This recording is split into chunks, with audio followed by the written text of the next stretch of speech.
Thank you so much, Matthew, for making the time to talk to me about your latest book on Thomas Aquinas, The Tao of Thomas Aquinas, Fierce Wisdom for Hard Times. And you've been studying Aquinas for most of your life, and you've translated many of his books, and you're clearly passionate about him. Your passion is infectious.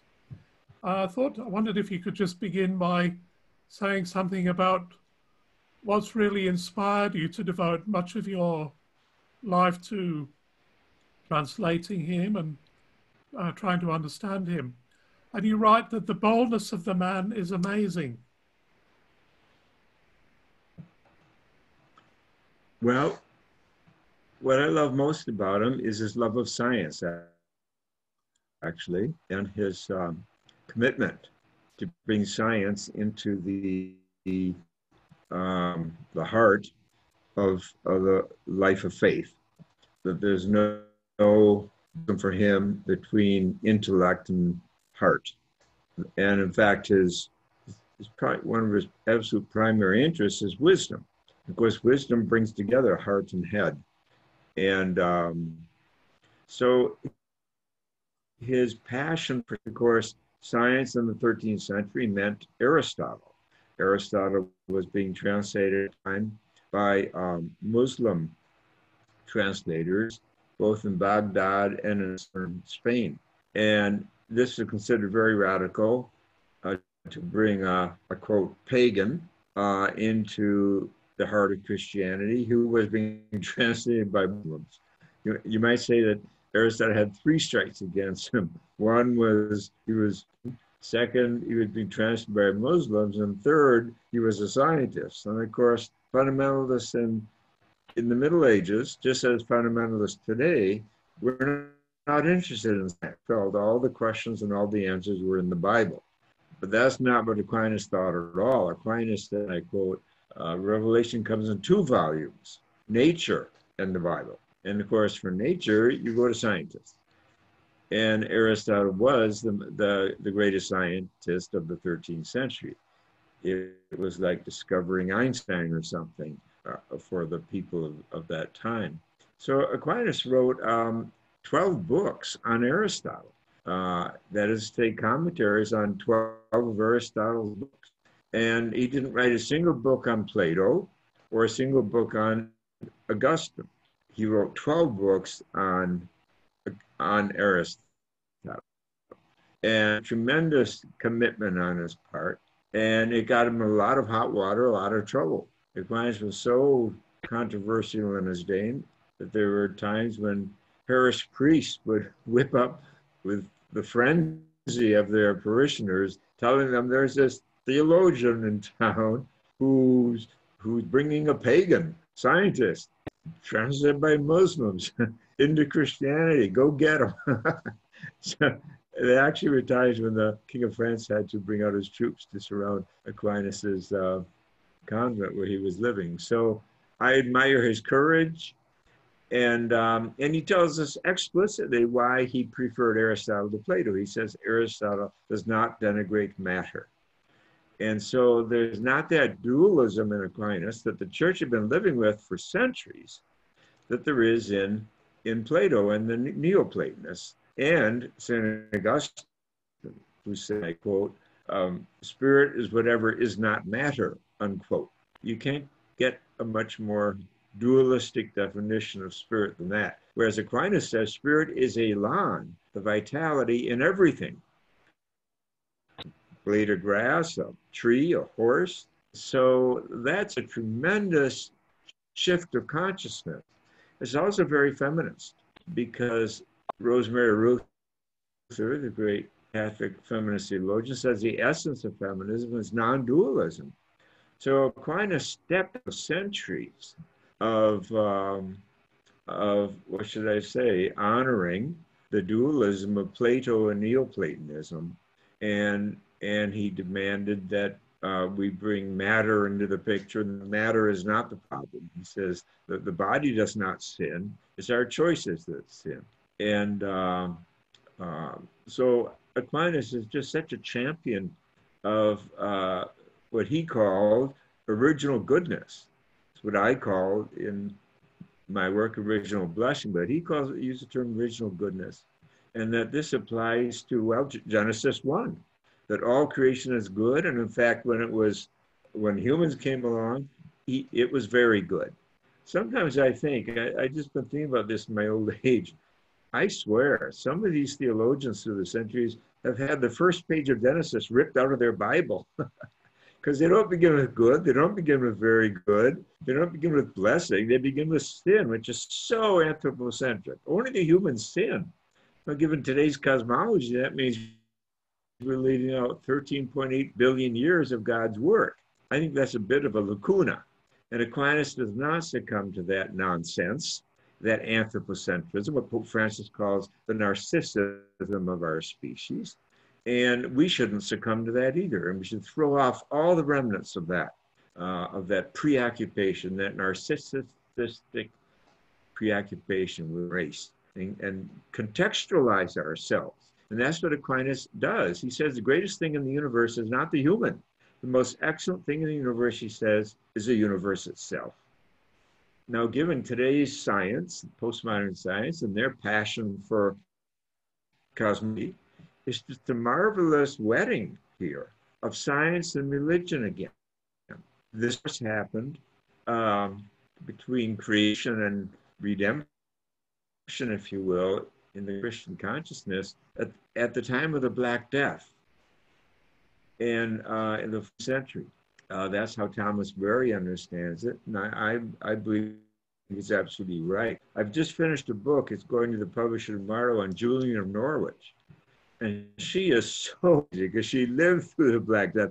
She was 7 years old when it hit the first time, and then it kept coming back in. She lived into her 80s, but she never once succumbs to that self-pity, that scapegoat blaming that so characterized many in her time in response to the Black Death.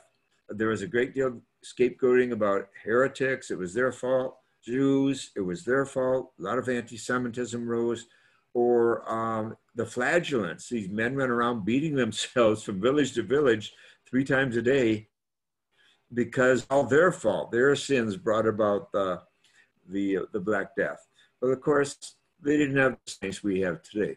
But the point is that Julian, through it all, insists on what she calls the goodness of nature, and and she gets this from Aquinas. She gets it from the tradition of which Aquinas is a part. Hildegard, Francis, Aquinas, Mechtilde Magdeburg, and Meister Eckhart. They are all this creation spiritual tradition, and they don't begin with the human. And in that way, they have a lot more in common with the indigenous spirituality and worldview than they do with, with narcissistic Christianity. Mm. Your book title refers to the Tao of Thomas Aquinas. I wondered if you could explain why you chose to put the Tao in the title and what you understand by the Tao and how you understand that in Christian terms. Sure. Well, one reason is to, of course, the door, continue the bridges between East and West.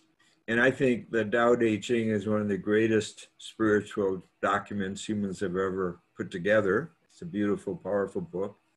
Again, it's wonderfully yin-yang and non-dualistic. In fact, the Tao is called the Great Mother. So the feminine dimension is, again, explicit in the Tao. And of course, the Tao teaches it's about wisdom. And wisdom was really Aquinas's primary concern. When he was made, well, what we'd call a master of theology, what we'd probably call a full professor at the University of Paris, the Pope had to intervene because he was 4 years younger than the rules allowed. But when you were elevated to that position, you had to give a public lecture to the entire faculty and the student body of the University of Paris.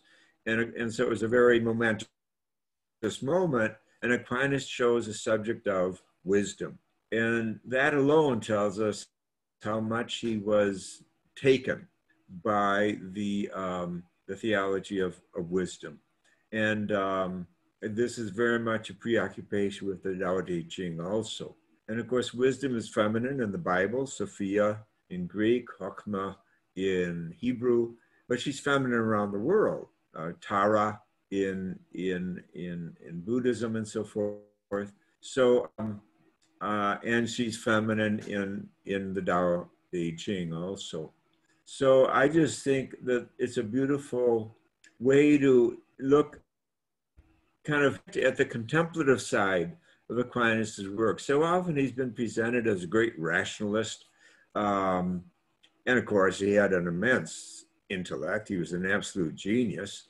But he also, and this is what really made him a saint, he also had this tremendous, call it a right brain, a mystical, intuitive brain as well. And it's that balance that is so beautiful in Aquinas and is often missed. Because the intellect gets so much attention when Thomas get in the room with Aquinas. But the truth is that he's a very great mystic and contemplative as well. And he's absolutely fierce, of course, because he was part of the Dominican movement, which, like the Franciscan movement, was breaking with monasticism at the time for a lot of reasons. So he's putting contemplation into action. And he actually says that wisdom leads us not only to contemplation, but also to action. So, so he's very big on the topics of justice and compassion and implementing wisdom.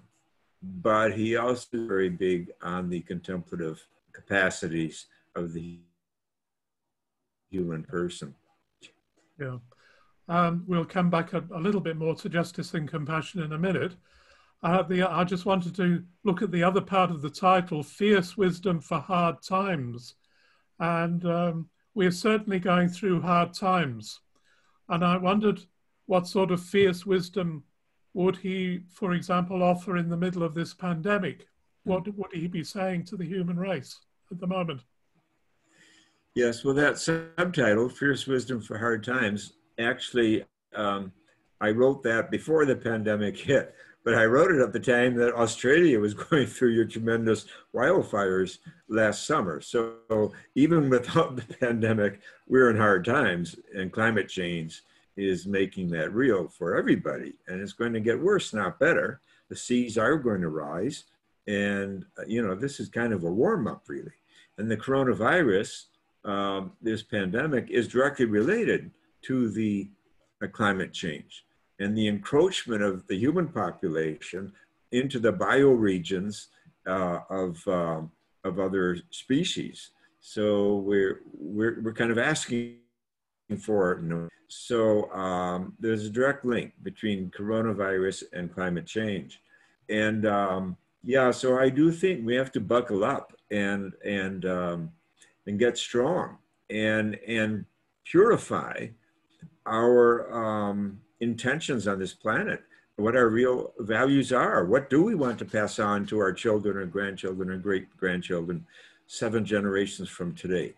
And so really hard questions are rising. And that's the purpose of the Via Negativa, the dark night of the soul. And I believe we're in a dark night of our species. But the dark night is a time for, well, what Hafiz, the wonderful Sufi poet, says, sometimes God wants to do us a great favor, turn us upside down and shake all the nonsense out. But most everyone I know, when they find God is in such a playful, drunken mood, he says, quickly packs their bags and hightails it out of town.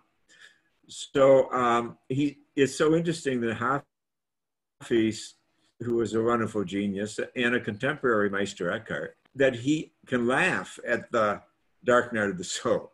That is, it's us being turned upside down to shake the nonsense out. And I think the nonsense that has to be shaken out of our species today is our anthropocentrism. It is our narcissism. It is our imagining that we're separate from the rest of nature or that we're superior to the rest of nature. And that nature is here just to serve us. That Mother Earth is here just to serve us, which is simply not only a falsehood, but it's a desecration. It's the reason why so many species are going extinct. And species that have been here far longer than we have, like whales, have been here 55 million years longer than we have.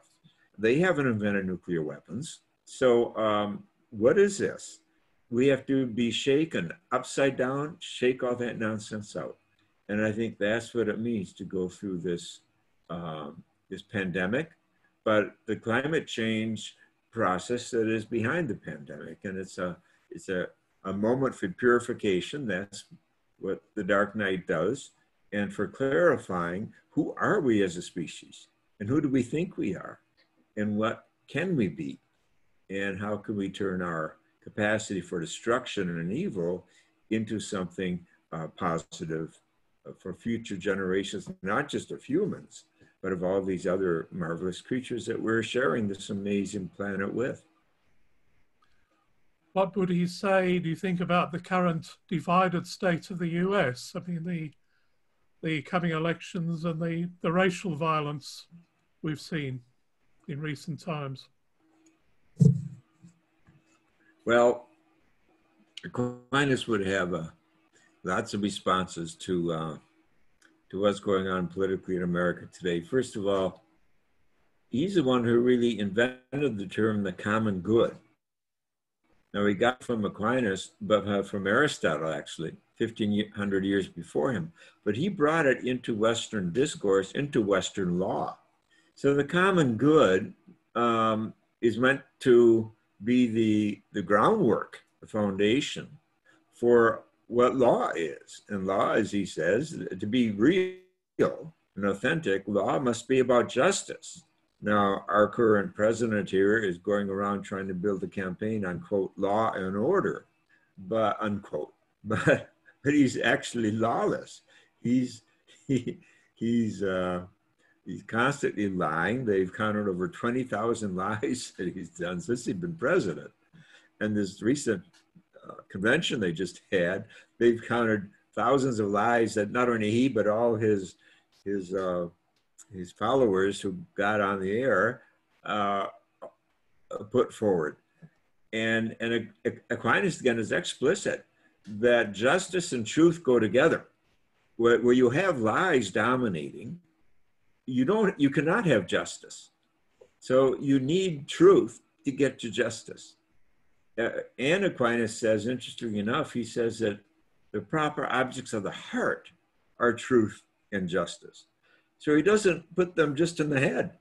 He's saying that we are born with a heart yearning for truth and yearning for justice. And of course, truth, the yearning for truth, is our desire to learn. That we are a species that is hungry for knowledge.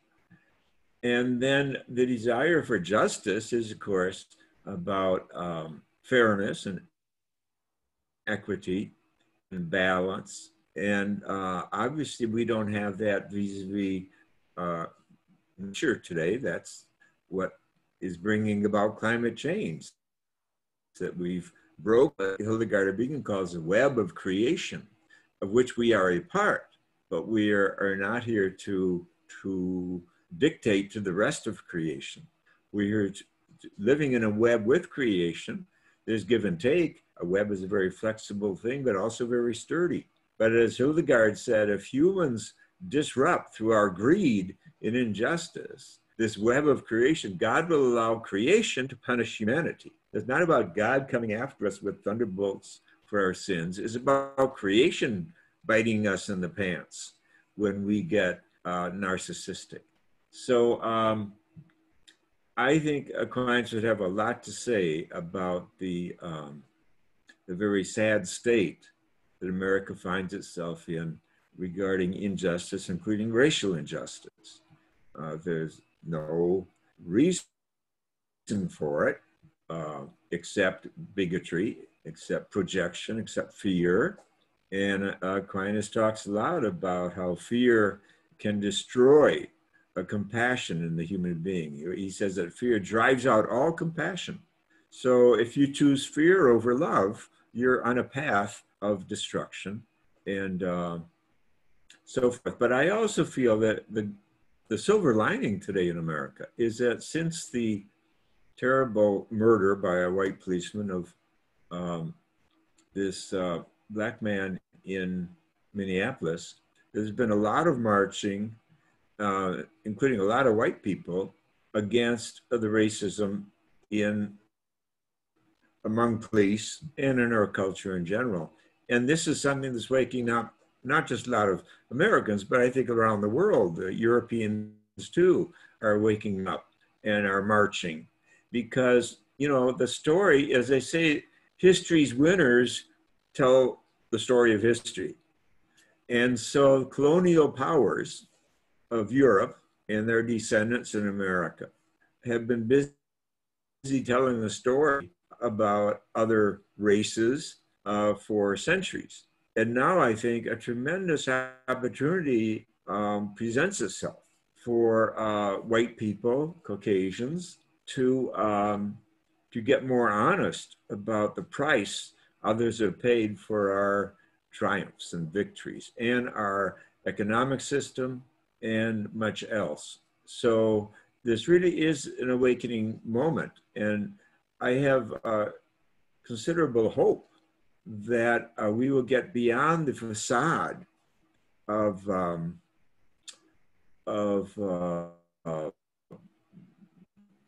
what should I say, of pretending we're getting along together and go much more deeply into the realities of colonialism, the price that had been paid around the world for that, and with it, the racism. It's not an easy time, but I think it's a very valuable time. And just as we have to face our attitude towards the rest of nature, so we have to face our attitudes toward people of different races, ethnicities, so forth. So I think it's a great moment for the human species maturing and coming into its future. Thank you. And I do think Biden, the other presidential candidate, be aware of this and explicit about it. And so I think there's great hope if we can replace one with the other. Thank you. Each one of the chapter titles of the book is a sentence from Thomas Aquinas. And I wonder if I could just pick out a few for you to comment on. First one, for example, they shall be drunk with the beauty of thy house, that is the universe. Could you say something about the importance of beauty to how he understood the universe and our place in it, and it's particularly in the context of the importance of beauty? Yes. Pre-modern consciousness was very at home with the idea of God as beauty, and beauty is God. And this is found not only in Aquinas and Maestro and others in the West, but also among indigenous people. The Navajo, for example, in Southwest United States, they have many, many prayers around beauty. I walk with beauty before me. I walk with beauty behind me. I walk with beauty above me. I walk with beauty below me. I walk with beauty all around me. Your world is so beautiful, O God. That's the Navajo prayer, and there are many, many others that are similar. So where did we lose this understanding of God as beauty? Well, the Enlightenment killed it. Descartes has an entire philosophy without aesthetics. And frankly, I think that has a lot to do with the eco-crisis today. That beauty was dropped as a moral category in the West. And theology too dropped the notion of God as beauty. Even one theologian whom I respect very much, but he was modern, not postmodern, Father Ed Skelebix of Holland, a Dutch Dominican, who I respect very much. Nevertheless, I quizzed him about beauty, and he used that old voice in the mind of the beholder. No, it's not. Beauty is radically participatory. it's not about subject object and in the mind of the beholder. It's not utterly subjective, it's intersubjective. How can 3,000 human beings sit in a concert listening to Mozart together? And if they didn't all participate in the beauty that Mozart is awakening. So beauty is radically communitarian. And this is utter nonsense, typical modern consciousness of dualism, that we just want to reduce. There's object and then there's subject, and subject is always subjective. But that's ridiculous. It's not the world is, and it's not physics either. Today's physics is all about participation. Participation cuts through that notion of subjectivity versus objectivity. And David on that. That's why David Bohm almost quit science to spend the rest of his life with Krishnamurti, because Krishnamurti so turned him on because he was talking incessantly about participation as a basic modality of human consciousness and of nature, and instead of subject and object. So I just love that passage you chose, because of course that sentence is from the psalmist, they shall be drunk with the plenty of thy house. And so in one word, I just exegetes that sentence from the psalm, saying, i.e., universe. God's house is a universe. We're here to get drunk on it. Ecstasy, the via positiva, joy, delight, from which comes awe and wonder. That is the first step in the spiritual process, is the via positiva, the ecstasy, the joy, the wonder, the awe. And all that is captured in that one word by Aquinas, i.e., the universe. If you can't get drunk on the universe, if you can't get drunk on our being here, especially today, I mean, with our new creation story from science, that it's the 13.8 billion year universe, and it's 2 trillion galaxies large, each galaxy with hundreds of billions of stars, you know, what can you get drunk on? You know, it's no wonder that people in our culture are so addicted to ersatz ways to ecstasy, such as drugs, such as alcohol, such as addictions of any kind. If the culture, and by that I mean, well, the culture, the education, and the religion, and the media is all anthropocentric again, if that's what we're about, just examining ourselves narcissistically, then we have nothing to get high on, nothing to get drunk on, except our petty little, and no wonder we have violence in our hearts and dissatisfaction that leads to greed. And so Aquinas is really saying something there. And I marvel at the fact that he does it in one word. And of course, he's picking up on wisdom literature of the Bible. The Psalms are wisdom literature.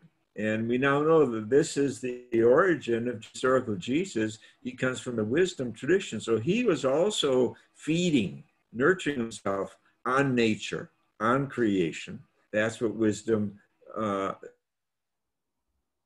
is about in the tradition. And of course, he was a farmer, and he was close to the land, and a peasant, and of course, he was a carpenter. So all those things grounded him in the beauty of nature, such as Aquinas is speaking of. Another really important thing for Aquinas is joy. You've touched on it. You make a couple of sentences I love. One is, sheer joy is God's, and this demands companionship. Could you say a little bit about the importance of joy? Because Yes. it's not something we hear much about in religion. That's a pity. That's a pity. Aquinas also says, joy is a human's noblest act. So it's a pity to hear what you just said, which I know is true. We don't hear that much about joy. Why, if joy is a human's noblest act, why don't we build our culture around joy? why, for example, is an education built around joy? Because it is a joy to discover truth. And Aquinas says that time and again that truth satisfies us. We're all hungry for truth.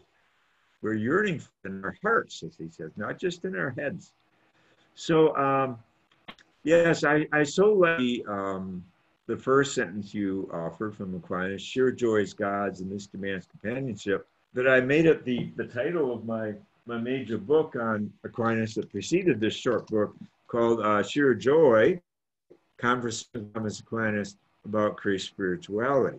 And I love that sentence. That is what gave the title to this, because, you know, science today is still asking the question, why does the universe exist? And Aquinas has an answer. It may not be the only answer, but I love his answer. He says the universe exists because of joy. This is what he's saying by saying sheer joy is God's and this demands companionship. The divinity wants to share the joy.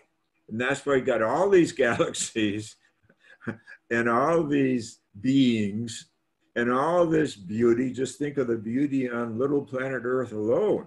And diversity, a giraffe, a whale, a spider, a dog, a red tree. I mean, just go through it. The diversity is stunning. You know, one of Aquinas' favorite names for God, he repeats so often, is artist. He says God is the artist of artists. And he also points out that the artist loves what they make. He says every poet loves his poems. Every painter loves her paintings. Every potter loves her pots. Why could God, who is the artist of everything, hate anything? So joy, as Aquinas says, is our response to goodness. And there's goodness everywhere. We're back to Genesis 1, aren't we? So to see the world in terms of its goodness is to be moved to joy. It is to choose joy. And it is a choice because there's struggle in life, we all know, and especially at this hard time in human and planetary history. There's plenty of suffering to go around. But that's why it's so important to keep the big picture in mind, that the beauty and the goodness embraces, it's bigger than the suffering.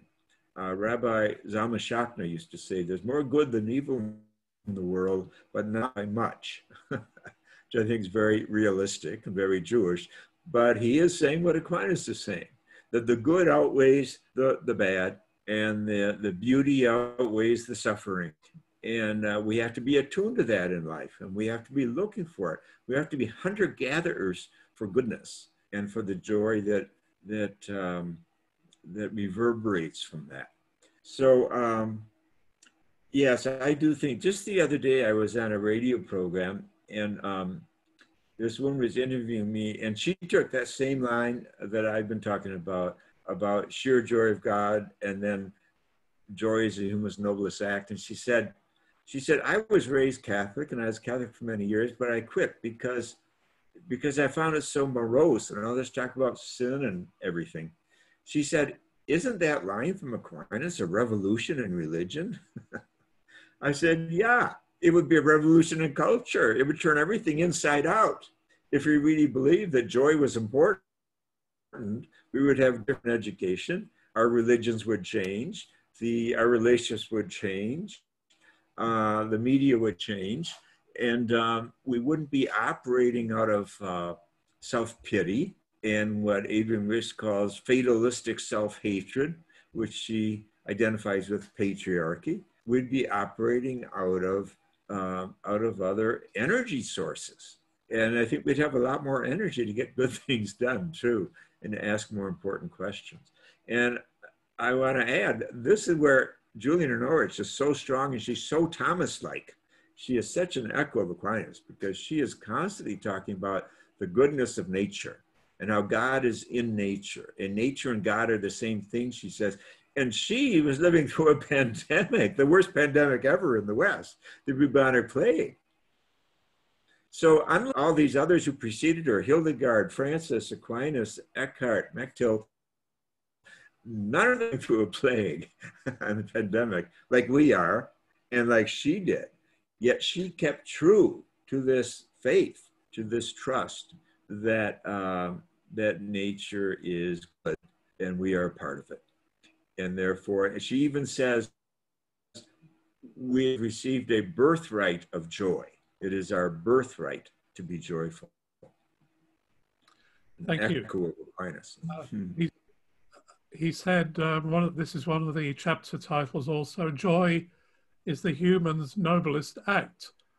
And this seems quite shocking, which you acknowledge. And as you say in the book, why not fighting for justice or dying for a noble cause? So, of course, a Christian would immediately think of Christ's sacrifice on the cross as being the noblest act. So how do you understand that? Joy is the human's noblest act.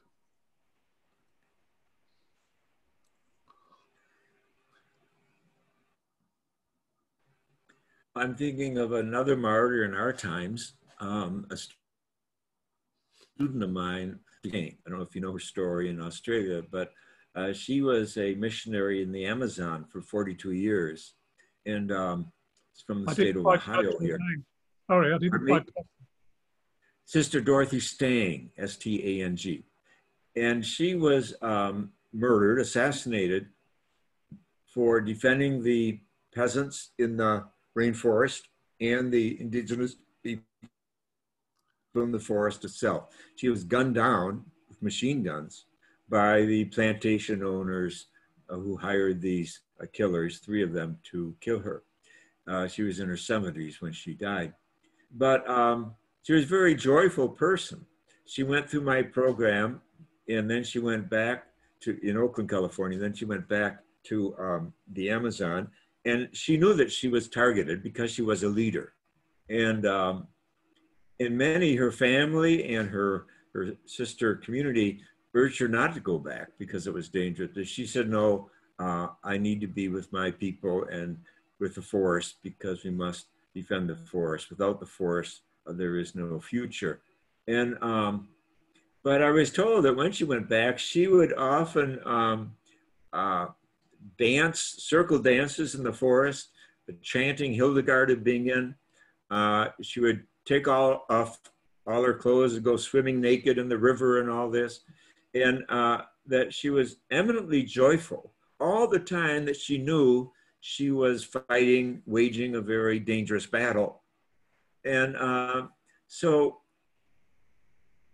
the suffering does not wipe out joy. Joy is bigger than suffering. And of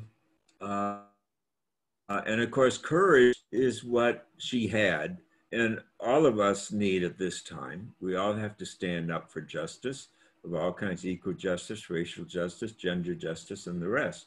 And courage is 2 French words for a big heart, cœur large, a big heart.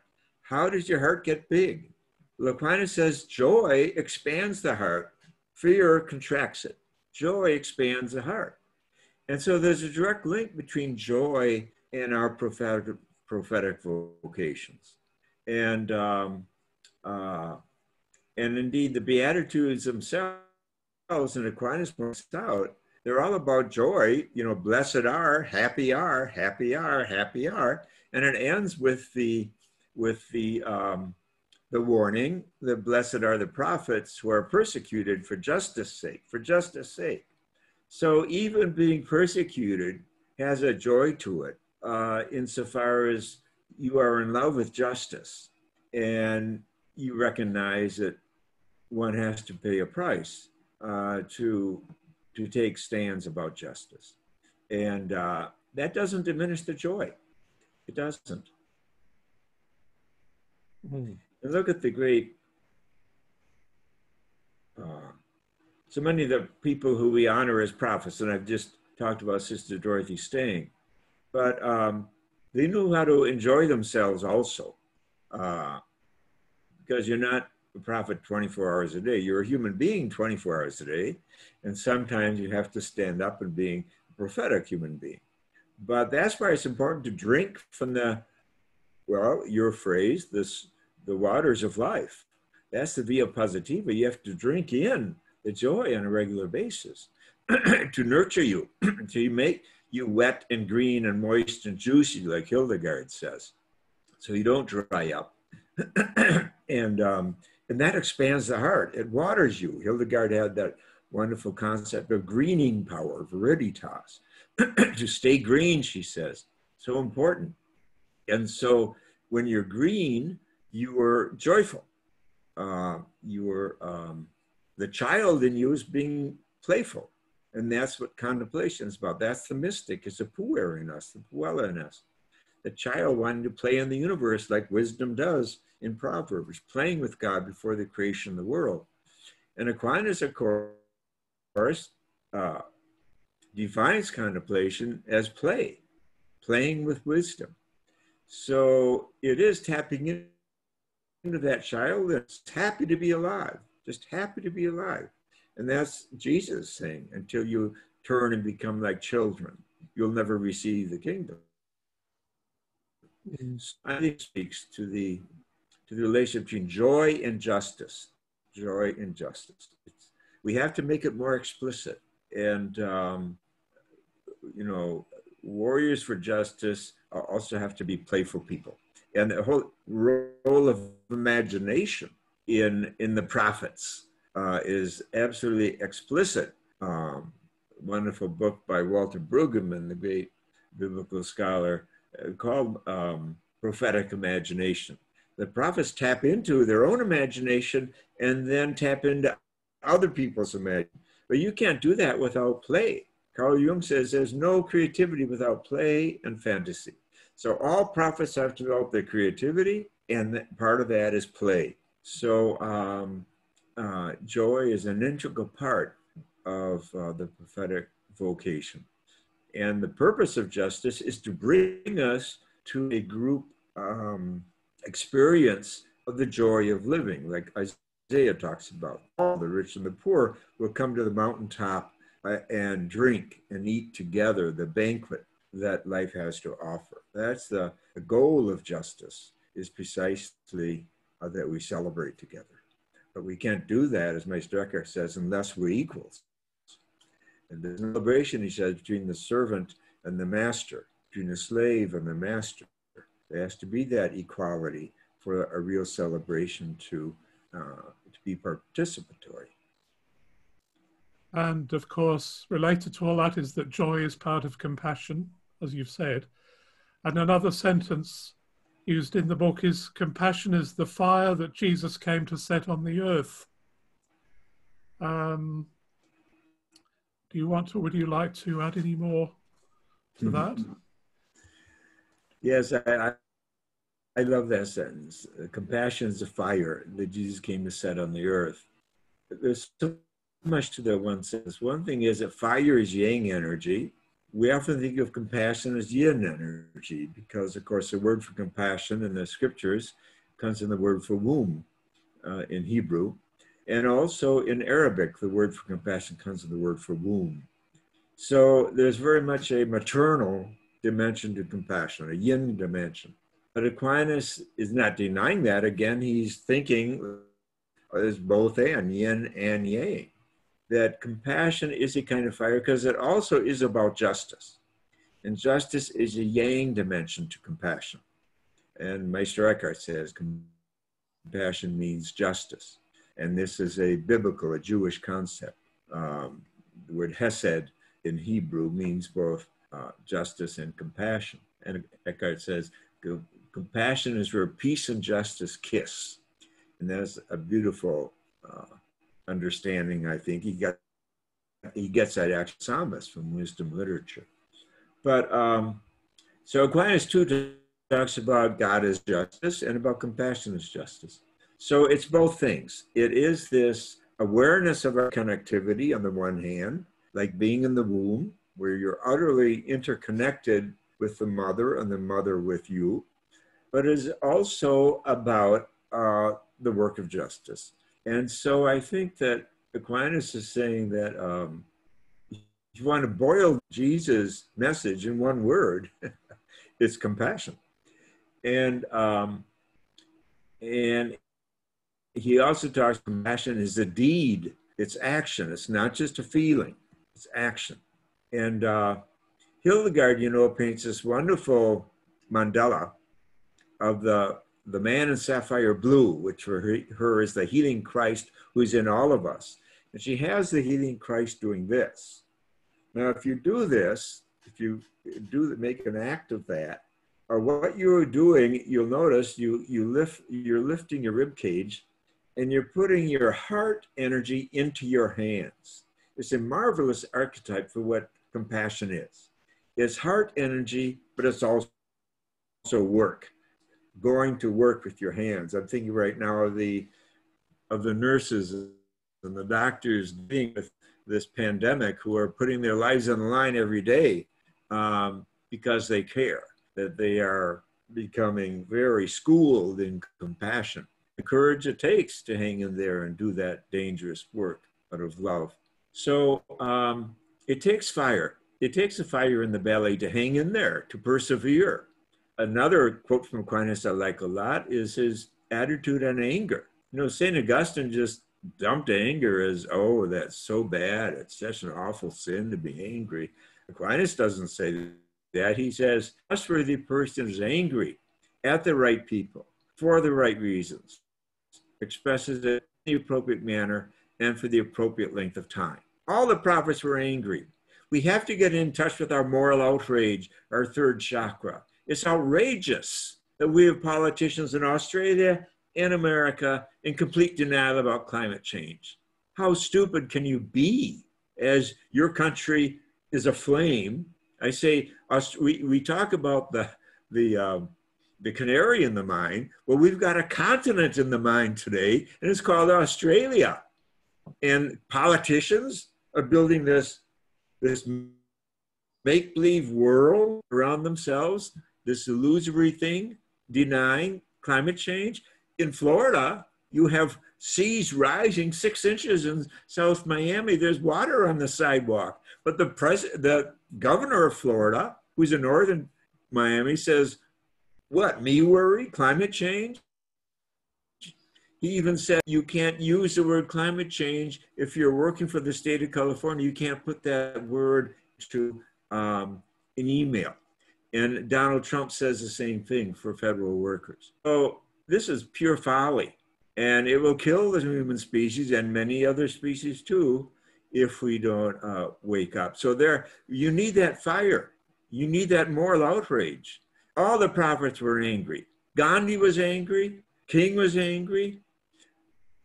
The genius is that they took their anger, instead of just splattering all over the wall, they strategized with it. They used their heads too, their intellect also. And they steered it into gathering the anger of the people. Gandhi bringing marchers to the sea. He overturned the British Empire with hardly a shot fired because I call it, he lassoed anger. And that's what came with segregation in the South. He lassoed the anger of the people. So you could do something wonderful with. That's exactly what Aquinas means by the fire of compassion. It takes fire. It doesn't just take meditating, it takes fire and organizing and thinking. After Aquinas was so influenced by him, he too was a Dominican, he says that compassion is not just about passion, it's also about thinking. You need strategy. You need to use your intelligence too. And so all that gets rolled up together, the passion and the contemplation and the action. But it's not an anger that's allowed to become a hate, is it? That's right. Not allowed to become hate and not allowed to become violent. And that's what nonviolence is all about. It's not about not being angry. John Lewis was angry when he was a teenager. He didn't like the way his people were being treated. He was very poor, large family, and they didn't know when you go out in the segregated South in his day whether you'd come back or whether you'd be beaten up or put in jail. And of course, that's what the march is about today. There's so many black people, especially black men, are put into jail for practically no reasons at all. So it's to take violence and to convert it, to turn it into love. That's the essence of the nonviolent movement. And it has worked for Gandhi, it worked for King, it's worked for Mandela. It's a strategy, it's practical too, because if you went violent to violence, the truth is that the dominating powers have weapons, a lot more tanks, a lot more guns than you do. And they will last longer. They can also hire a lot more lawyers and they own a lot more judges. So it's stupid to think that you can overcome violence with violence. Just a couple more questions now. Another sentence, another wonderful sentence used in the book is, there's a double resurrection. It says there's a double resurrection.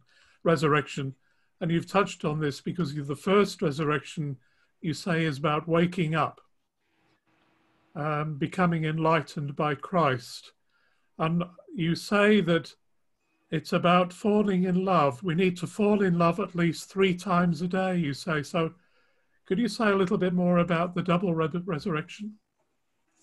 Yes, I was very struck when I found this in Aquinas a number of years ago, because I hadn't seen it spelled out before by a theologian.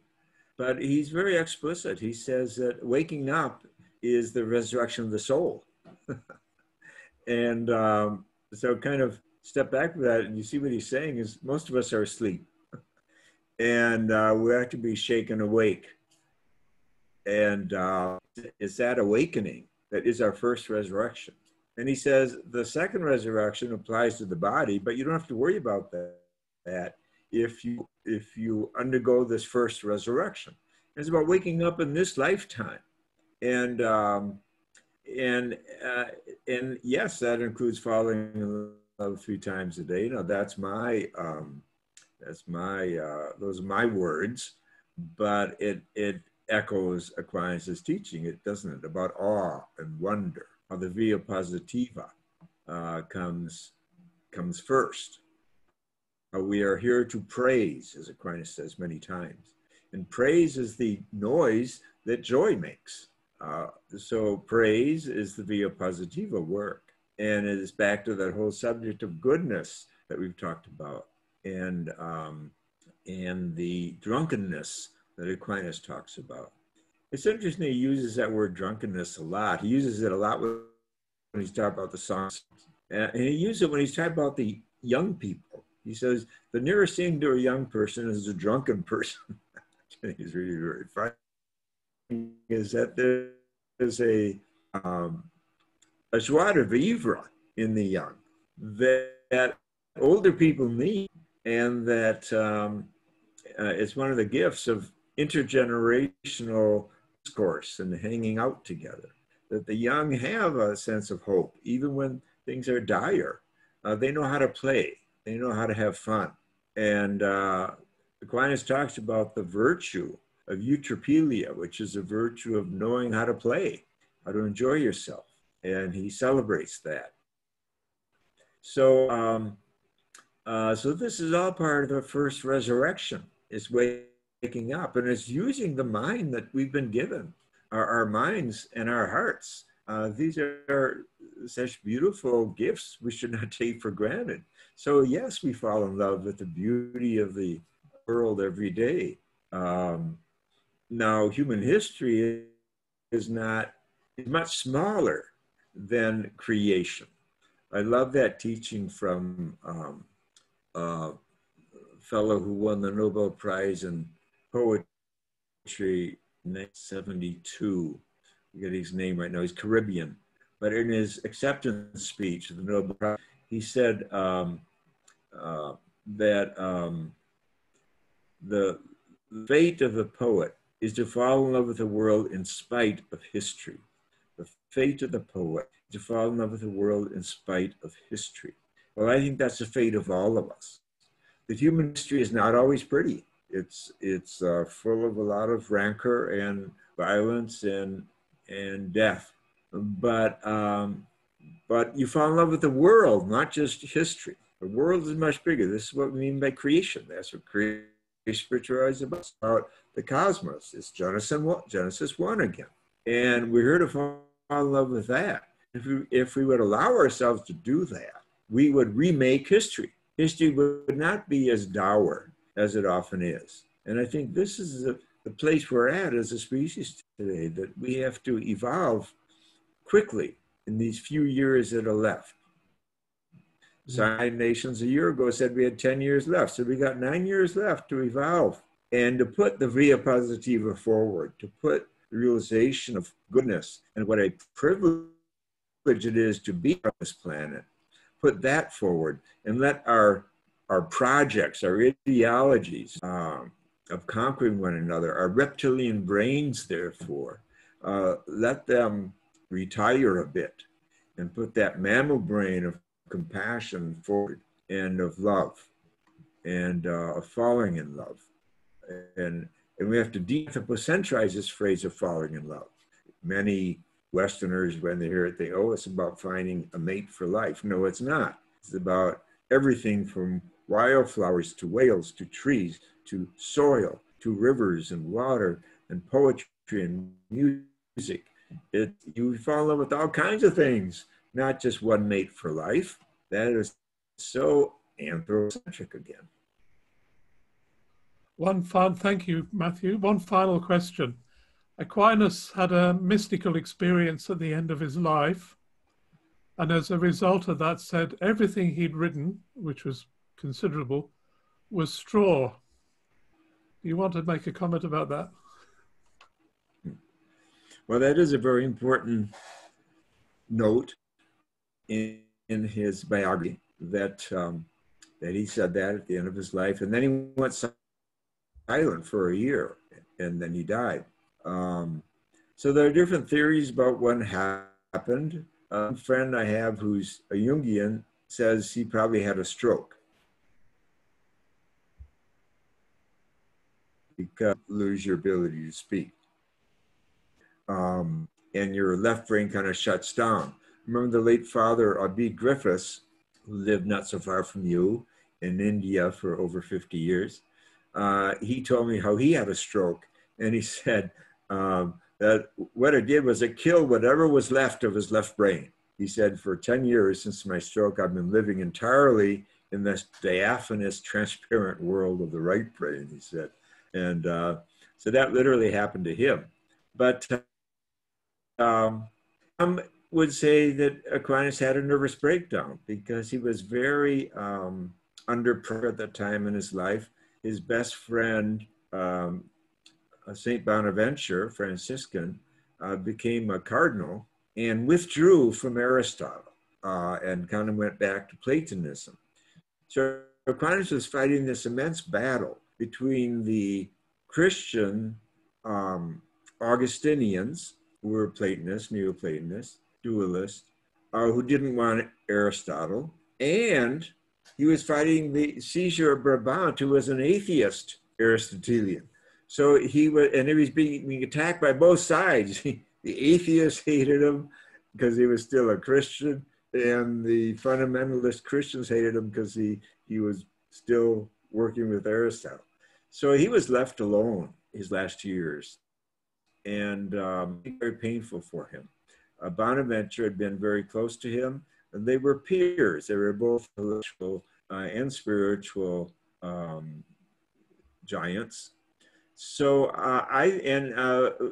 Marie von Franz, who was a follower of Jung, thinks that Aquinas wrote the book called The Aurora Consurgens, which is an odd book. It's a exegesis of the Song of Songs, but it's done by a man who has lost his anima, who's lost the feminine side of his brain. And the story is there that when Aquinas died, he fell off a mule. He was riding on a mule to the Castle of Lyon, and he hit a bough in a tree, and it hit him, it fell off. And then they dragged his body to, he was still alive, but they dragged him to a monastery, and he actually died in the monastery. And the tradition is that before he died, the monks begged him to talk about the Song of Songs. Now we have this document. The oldest version of it is the 15th century. So that's 2 centuries after Aquinas. But it's a strange document, the Aurora Consurgens. It's definitely by a man who knows the Bible and is going on quoting passages from Song of Songs, but it's very dark and it's very painful. So I think she has something there. I mean, I think it really could be the last words of Aquinas. So anyway, there are these many theories. And of course, that he had this mystical experience while saying Mass, that but everything he had done, well, as he said, as good as straw. So of the Via Negativa, Aquinas is very strong about letting go. You know, he says that the greatest thing the human mind can know is that we do not know who God is. He was very big on the apophatic divinity, the God of darkness and silence, who is without a name and never would be given a name, as Eckhart puts it. So in a way, his last words are silence. And it wasn't just for a few days, and for the entire year. He put down his pen. He never finished his great work, the Summa Theologica. He's only about 2/3 of the way through it. And it's an unfinished symphony. So there's a tremendous lesson in just that story alone, however we want to interpret it. And in my opinion, it could be all 3 things. He could have had a stroke, he could have had a breakdown, and he could have had this mystical, why not, human person, complex after all. And, but I'd like to close on another quote from Aquinas, which is this, when he says, the greatest thing about the human person is that we are capable of the universe. The greatest thing about the human person is we're capable of the universe. I think that summarizes Aquinas in a sentence, because it explains his entire lifetime's work to bring science into religion. And see, that important task was completely rent asunder, first by the Black Death in the 14th century. Instead of loving nature, so many Christians became afraid of nature because of Black Death. And so they kind of sidelined the whole theology of creation, and redemption became the only question. How am I saved? How am I saved? That's what totally preoccupies the 16th century Reformation and Counter-Reformation, and 95% of Christianity since. And then another strike was the killing by the church of Giordano Bruno in the year 1600, the 17th century. Giordano Bruno was a Dominican, like Aquinas and Eckhart was, and I was. And he was trying to bring Copernicus, the scientist of his day, not Aristotle, but a Copernicus, into the heart of the Christian story. And he was burned at the stake for that. So science and religion split right then in the 17th century. Science said, you believers, why don't you take the soul? We scientists will take the universe. And the Augustinian fundamentalists said, oh, fine, good, but the universe is all fallen anyway. Who cares about nature? So we just got further and further from Aquinas' genius of bringing psyche and cosmos together, which is what religion is meant to be. Psyche and cosmos together. That's what all worship is meant to do. Bring heaven and earth together. The heavens and the earth together.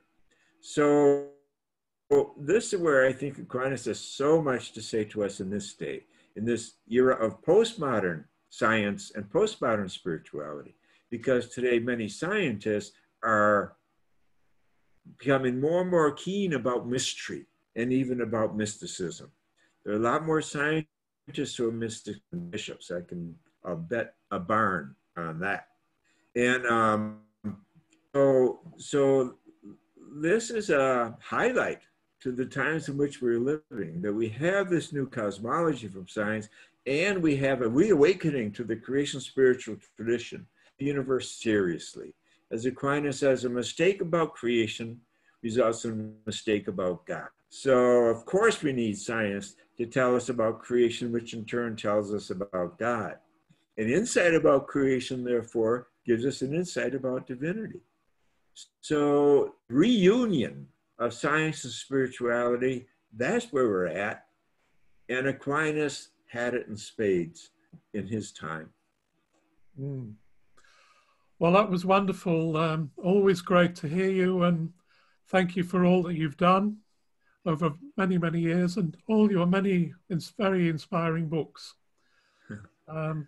Lovely to meet you, Matthew. And well, thank you, Roland. Thank you for what you're doing with your journalism and your broadcast. It's so important. Get the word out there. So I appreciate you doing that. Yeah. And Aquinas does too. And Julian too. I'd like to do the Julian course with you in December, so I'll be we're doing a course with Shift beginning December 2nd. A Mirabai Star and myself, a course on Julian and Owert, so that should be fun. Yeah. Wonderful. I hope to see you again then, but thank you again for your time. I really appreciate it.